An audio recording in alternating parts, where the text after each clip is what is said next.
En esta oportunidad vamos a desarrollar el tema que habíamos anunciado, nuestro cuerpo energético.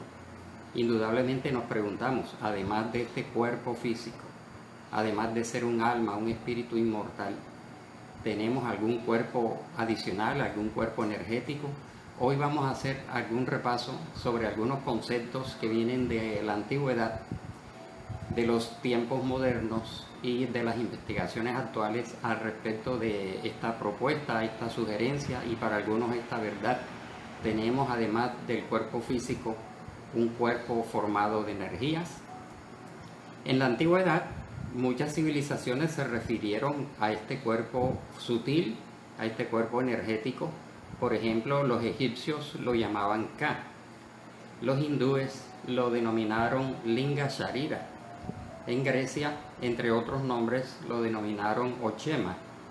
Pitágoras, por su parte, lo denominó el carro sutil del alma, el carro sutil del espíritu, o sea, el vehículo. Los neopitagóricos lo denominaron astroide.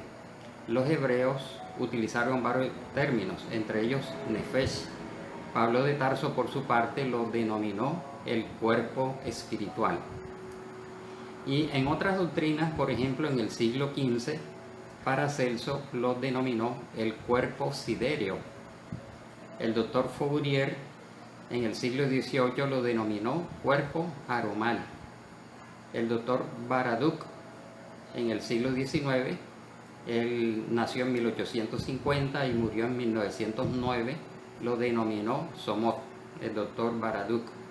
Y dentro del ocultismo y el esoterismo, normalmente se le denomina cuerpo astral. En la doctrina espírita, el codificador de la doctrina espírita, Allan Kardec, lo denominó, como todos sabemos, periespíritu, para referirse a un cuerpo sutil, energético, fluídico, que está alrededor del espíritu, siendo el espíritu la parte esencial, fundamental, inteligente, con voluntad, con individualidad, denominado espíritu, pero a su alrededor un cuerpo formado de energía al cual él denominó periespíritu. Veamos algunos conceptos que encontramos en los libros espíritas, en los libros de la codificación, los libros publicados por Allan Kardec, basándose en las enseñanzas transmitidas vía mediúnica por espíritus superiores, sobre el origen y la naturaleza de este periespíritu, de este cuerpo energético. Y lo definieron como una condensación del fluido cósmico o el fluido universal alrededor de un foco de inteligencia que es el espíritu.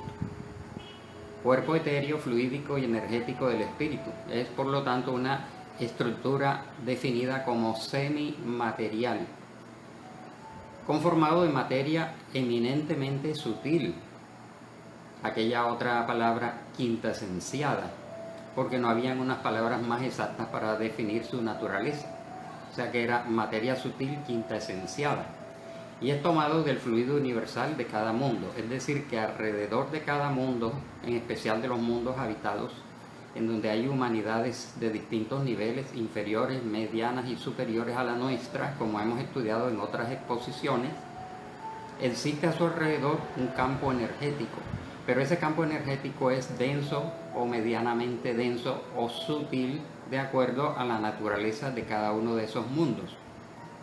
Por un proceso automático se forma el cuerpo energético a partir de esos fluidos, por eso dice que es una condensación del fluido cósmico alrededor de un foco de inteligencia, que es la esencia del ser. Y es uno de los más importantes productos del fluido cósmico o fluido energético.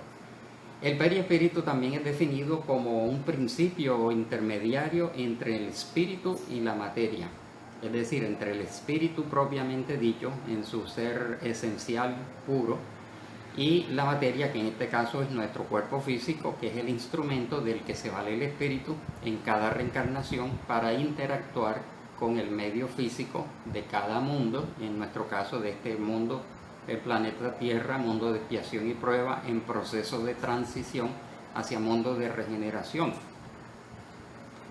En cuanto a su naturaleza, también han dicho los espíritus y el propio Allan Kardec comenta Pertenece a la materia por su origen y a la espiritualidad por su naturaleza energética.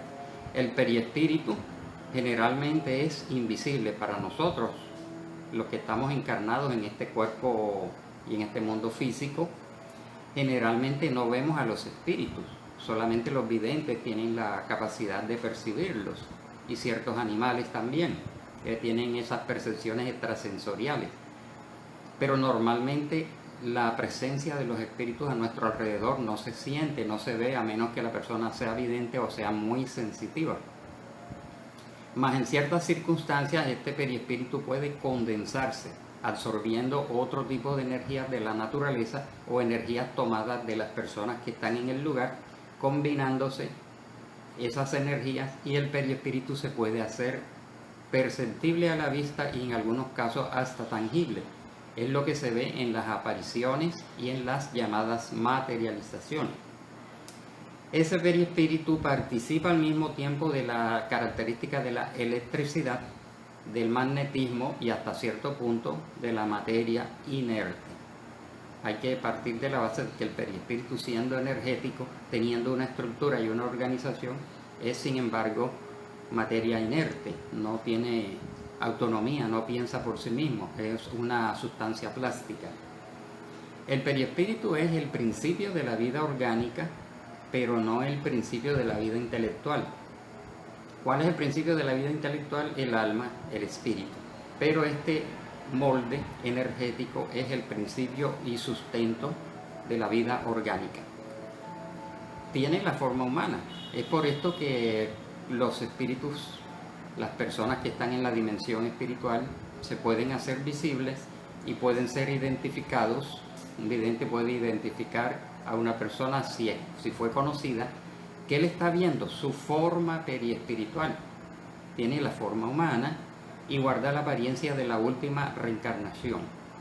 Cuando pasamos al mundo espiritual, conservamos nuestra individualidad, nuestra personalidad, nuestras tendencias, nuestros gustos, nuestros conocimientos, nuestras emociones, sentimientos, atracciones, aversiones, tendencias.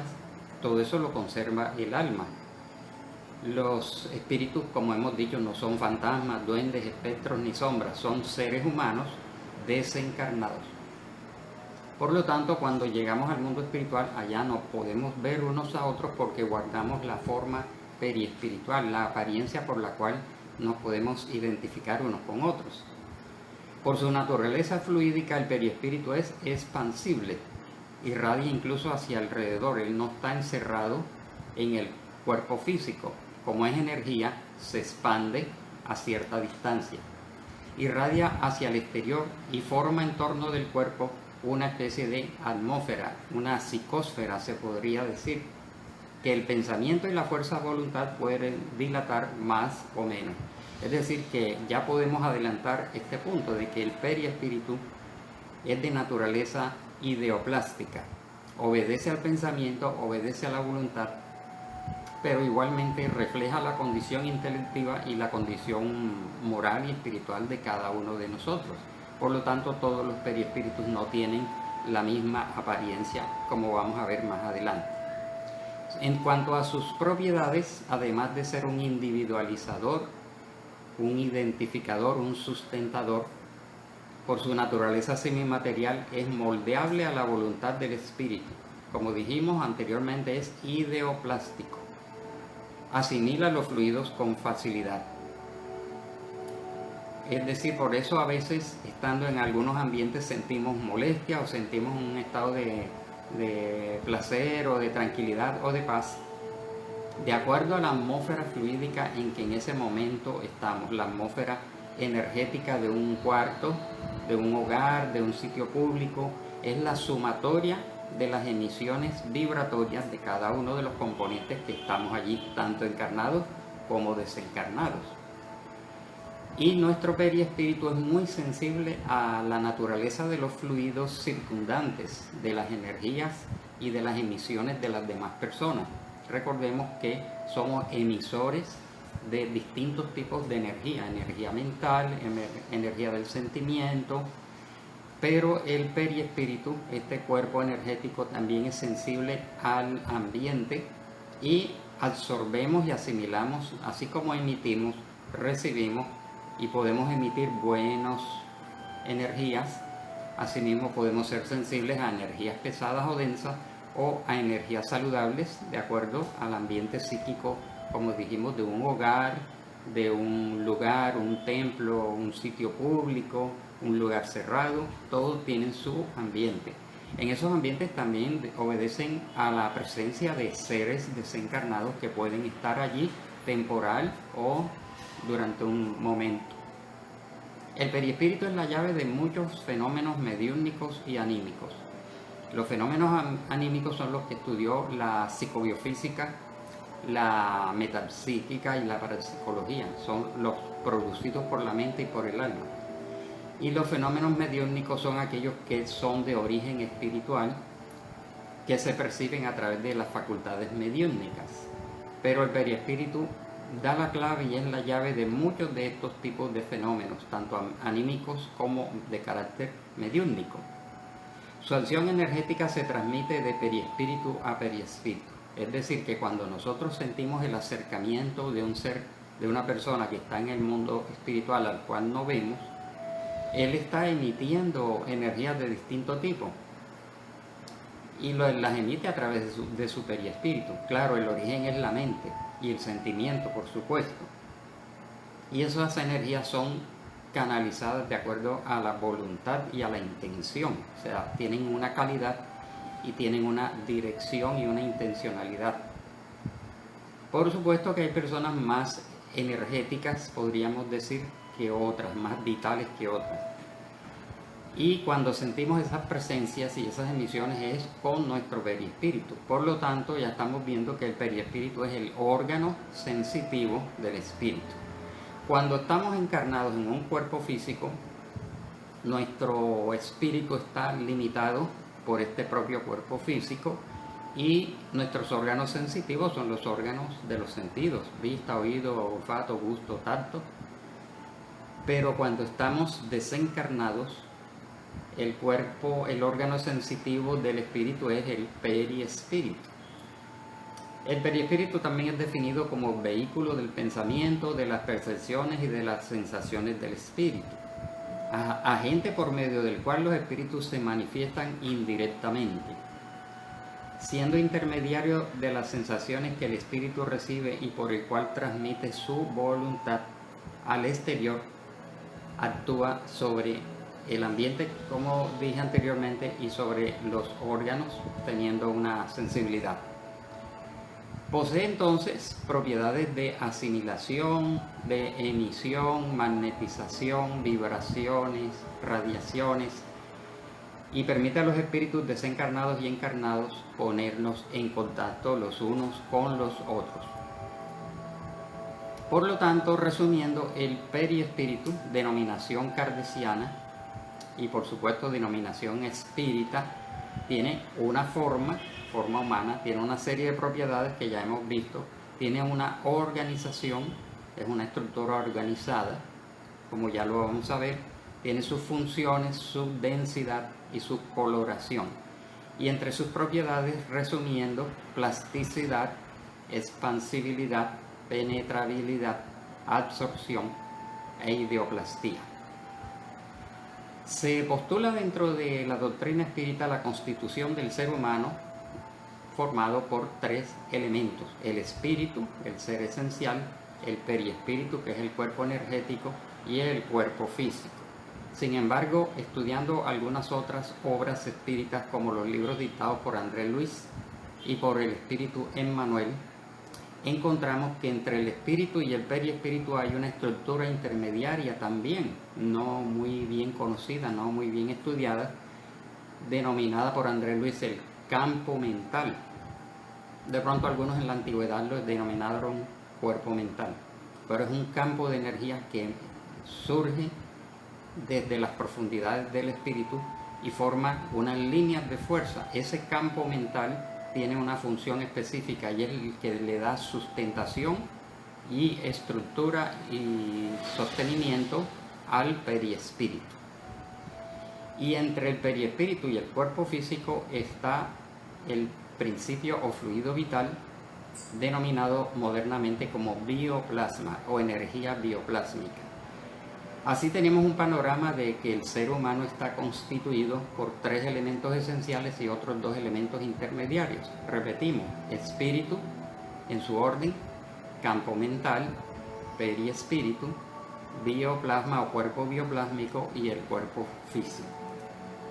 Veamos entonces, vamos a enumerar algunos pensadores y algunos investigadores que en tiempos más recientes se han referido a este cuerpo energético con distintos conceptos y distintas denominaciones.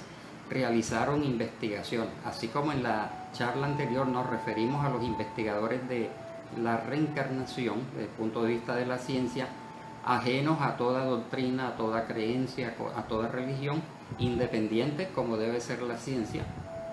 Tenemos por ejemplo al doctor Hans Driesch, y postuló el concepto de entelequia para referirse a ese cuerpo energético. En Corea del Norte, el profesor Kim Bong-ham dedicó su gran parte de su tiempo como investigador al tema del sistema energético de la acupuntura, y ya lo vamos a ver un poco más adelante. Otro científico llamado Hans Spemann propuso un nombre llamando a este cuerpo de energía organizador, porque efectivamente es un organizador biológico. En Italia, Eugenio Rignano lo denominó energía bioplásmica. Son nombres parecidos, pero que ya nos dan una idea de lo que se trata o del enfoque que ellos le dieron. El doctor Chai los denominó gradientes fisiológicos. Otro científico llamado Ron Weiss también lo llamó campo biológico. En Rusia, uno de los miembros de la escuela parapsicológica rusa, que tenía más que todo un enfoque materialista hasta cierto punto, ¿no?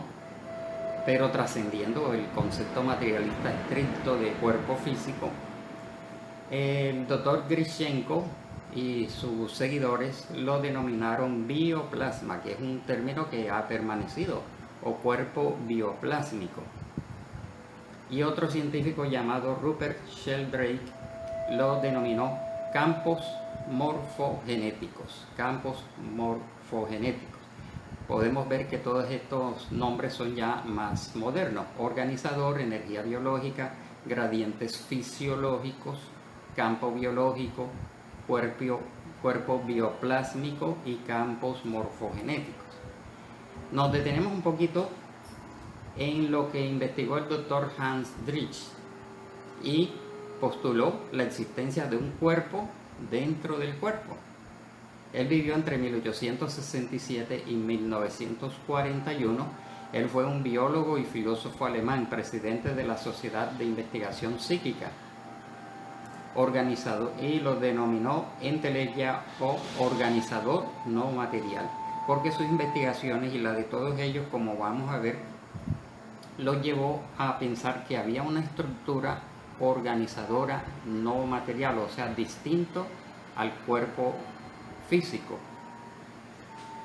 Y él postuló que los fenómenos paranormales son continuación de los fenómenos biológicos y psicológicos, y que estos 3 tipos de fenómenos están estrechamente relacionados: los biológicos, los psicológicos y los paranormales. Y estableció una semejanza entre la epigénesis embrionaria en el embrión y las ectoplasmías. Postuló la teoría del supervitalismo. ¿Qué son las ectoplasmías? Son las materializaciones de espíritus. Se descubrió desde el siglo XVII, XVIII, XIX, se percibió que habían fenómenos de materialización de espíritu, que las personas en estado de trance exudaban una sustancia por los orificios nasales, por la boca y por los oídos, una sustancia al cual se denominó ectoplasma, y que ese ectoplasma después iba cobrando la forma, el rostro y el cuerpo de un ser desencarnado gracias a la existencia de ese campo energético, de ese periespíritu. y que había una semejanza entre la formación del embrión y el desarrollo fetal con el proceso de formación de una materialización. Recordemos que William Crookes, Gustavo Gelley y otros investigadores se dedicaron al fenómeno de las materializaciones, los medios de efectos físicos, tomaron numerosas fotografías, hicieron muchas verificaciones, llegaron a la conclusión de que eran seres desencarnados que utilizaban este fluido plásmico para reproducir el aspecto que habían tenido. ¿Y por qué lo tenían? Porque lo conservaban en el perispírito.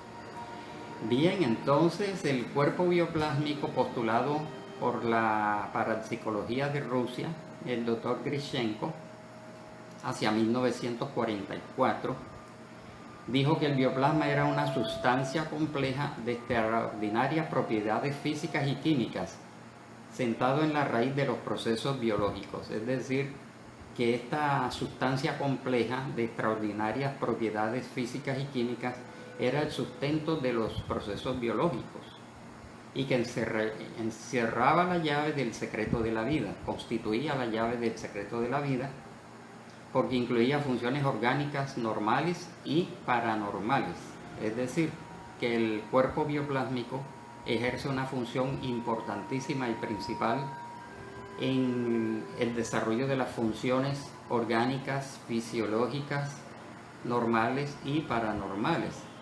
El cuerpo bioplásmico sería el constituyente fronterizo que sufre la acción de los campos electrodinámicos, electromagnéticos del cuerpo espiritual.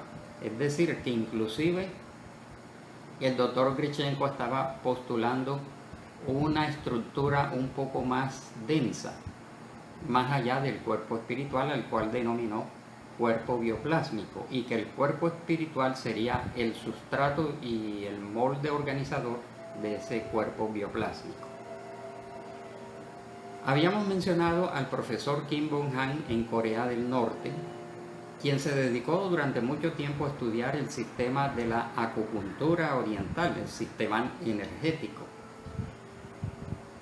en cuanto a la existencia de unos puntos, unos ductos y unos meridianos, que estudia esa ciencia antigua, antiquísima, esa disciplina.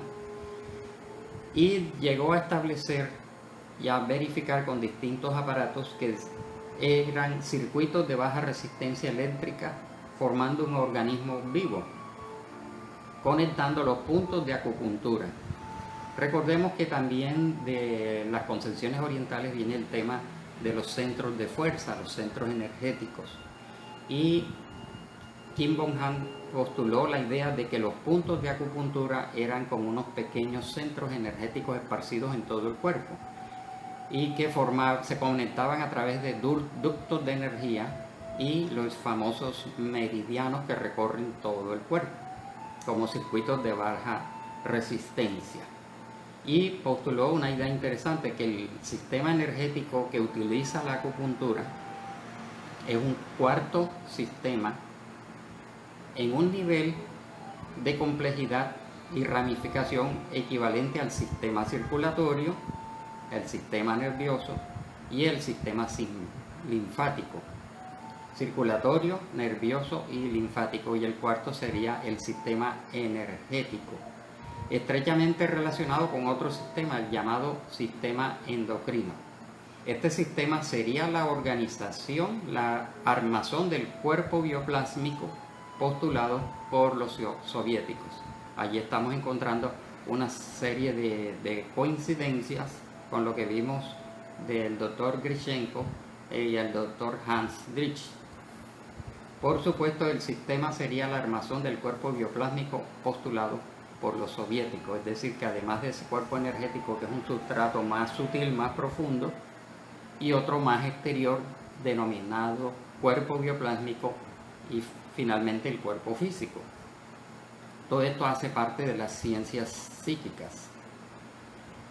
Otro investigador llamado Harold Saxon Burr, hacia 1972, postuló la idea de la existencia de un cuerpo fuera del cuerpo.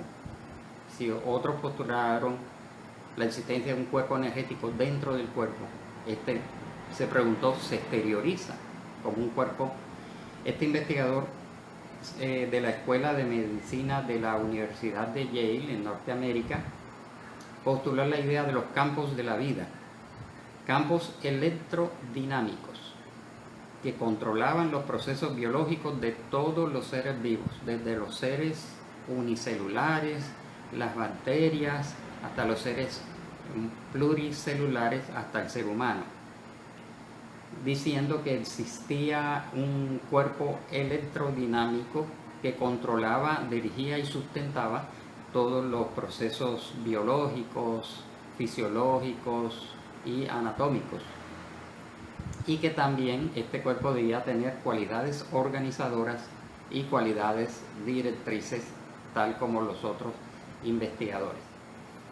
En Brasil, entre 1913 y el año 2003, el doctor Hernani Guimarães Andrade, investigador espírita, que motivó mucho el estudio y el desarrollo de la llamada psicobiofísica, postuló la teoría corpuscular del espíritu y publicó un libro con este título, Teoría corpuscular del espíritu, y su propuesta, su hipótesis de trabajo fue que el espíritu estaba formado de átomos. Así como en la antigua Grecia, también algunos pensadores dijeron que el alma también estaba formada de partículas y de átomos. El doctor Hernani Guimarães Andrade, como científico, postuló desde la psicobiofísica, sin distanciarse de la doctrina espírita, la existencia de un átomo espiritual, que no ha sido comprobado, ¿no? Pero él propuso que así como el átomo físico tiene un núcleo y unas órbitas, el átomo espiritual tendría un núcleo formado por intelectones y mentaltones, y girando en sus órbitas y orbitales una partícula equivalente al electrón, al cual denominó bión, y que este bión era el que formaba estos campos y estas fuerzas electrodinámicas que sustentan los procesos biológicos y anatómicos y fisiológicos del cuerpo físico. Se refirió a los espíritus como formaciones espirituales simples en los seres inferiores y formaciones espirituales complejas en los seres superiores hasta el ser humano, hasta constituir el espíritu propiamente dicho como el de nosotros, como el nuestro.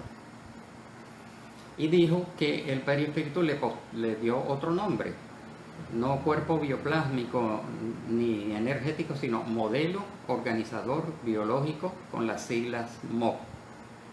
Este término del doctor Guimarães Andrade se esparció mucho, es muy utilizado y es muy acertado. Modelo organizador biológico que emite campos energéticos, al cual denominó campo bioplásmico, que tienen un contacto estrecho con el cuerpo físico, con su estructura. Igualmente es bueno mencionar también las informaciones valiosas que, procediendo del mundo espiritual a través del famoso medium espírita brasileño Francisco Cándido Javier, y también otras informaciones a través de otros medios como Divaldo Pereira Franco, Ivonne Pereira y otros. Hay informaciones transmitidas por un mentor espiritual de alto nivel que se identificó como Emmanuel. Y él dijo que, refiriéndose al perispíritu, que es un organismo que constituye para el hombre el molde fundamental de la existencia, coincidiendo tanto con las enseñanzas y postulados de la doctrina espírita y el contenido de las obras de Allan Kardec con las otras investigaciones que hemos mencionado. Efectivamente, Emmanuel dice que el perispíritu es un organismo que constituye el molde fundamental de la existencia, que subsiste más allá del sepulcro, es decir, que al morir solo nos desprendemos del cuerpo material, que se deshace o se descompone o es cremado, pero el espíritu y su perispíritu permanecen intactos, permanecen unidos y pasan a vibrar y a vivir en la dimensión espiritual. Subsiste más allá del sepulcro, o sea, en el mundo espiritual, en sus distintas franjas vibratorias, y permanece en la región que le corresponde de acuerdo con su peso específico. Es decir, que cada uno de nosotros, de acuerdo a nuestra condición moral e intelectiva y espiritual, en términos generales, tenemos un peso específico, porque todos no somos iguales.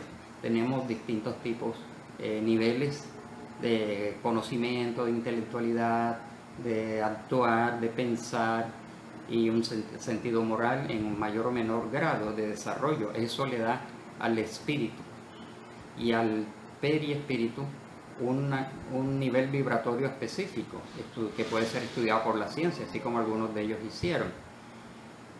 De tal manera que todos los periespíritus no tienen la misma luminosidad, no tienen la misma claridad, pueden ser pastosos, pueden ser radiantes, de acuerdo al nivel de cada uno de nosotros. Por eso, al desencarnar, no nos dicen para qué plano vamos, para qué estrato, para qué estancia, ni qué localización en el mundo espiritual, porque hay un peso específico que nos va a ubicar automáticamente en la región que nos corresponde, y de allí, por supuesto, que se deriva una enseñanza de tipo moral. Sigue diciendo Emmanuel, a través de Chico Javier, que el periespíritu está formado con sustancias químicas que trascienden la serie estequiogenética conocida hasta ahora por la ciencia terrena. Allí hay una aproximación a lo que postuló Hernani Guimaraes Andrade, del llamado átomo espiritual, que se refiere más que todo a la estructura del modelo organizador biológico. Es un andamiaje de materia rarificada que se altera de acuerdo con el patrón vibratorio del campo interno. ¿Cuál es el campo interno? Lo que viene de la profundidad del ser, el pensamiento y el sentimiento y la voluntad, ¿no? Entonces, ese campo interno vibratorio, que es distinto en cada uno de nosotros, elevado, mediano o bajo, según nuestras condiciones morales y espirituales, tiene un patrón vibratorio. Y de acuerdo a ese patrón vibratorio influye en el cuerpo físico, influye en el periespíritu e influye en el ambiente circundante. Todo esto es pura ciencia de origen espiritual, corroborada por las investigaciones que hemos mencionado, entre muchas, porque son muchos los investigadores que han sacado nuevos libros en estos distintos campos. Por lo tanto, concluye Emmanuel que el periespíritu, el psicosoma, el modelo organizador biológico, este cuerpo energético, es un delicado organismo con extrema plasticidad que se modifica bajo el poder del pensamiento, como habíamos encontrado anteriormente. Y el doctor André Luis, que dictó numerosas obras a través de Chico Javier, dio valiosas informaciones al respecto de esta estructura energética intermediaria entre el espíritu y el cuerpo físico, al cual él denominó psicosoma, un concepto y un término bastante moderno, pero que nos da una idea de lo que se trata. Así como tenemos un soma físico, hay un soma psíquico denominado psicosoma. Cualquiera de estas palabras o términos, aunque tal vez no parezcan exactas o correspondientes, por lo menos sí nos da la idea de que existe un cuerpo energético de distintos niveles que recibió a través de la historia numerosas denominaciones, pero que en tiempos recientes, a la luz de la ciencia y de la experimentación, distintos investigadores de distintas formaciones sólidas vinculados a universidades desarrollaron laboratorios, desarrollaron aparatos y sistemas de detección, fueron creando sus respectivos nombres, pero que de allí se estructura un concepto general, el llamado complejo periespiritual, complejo energético. Es interesante haber postulado que hay un cuarto sistema, así como el sistema circulatorio, el sistema nervioso, el sistema linfático, está el sistema energético que sustenta, estructura y organiza nuestro cuerpo físico y que también está bajo el comando de la mente y del espíritu. De esta manera, amigas y amigos internautas, les agradecemos su presencia y los esperamos en una próxima oportunidad.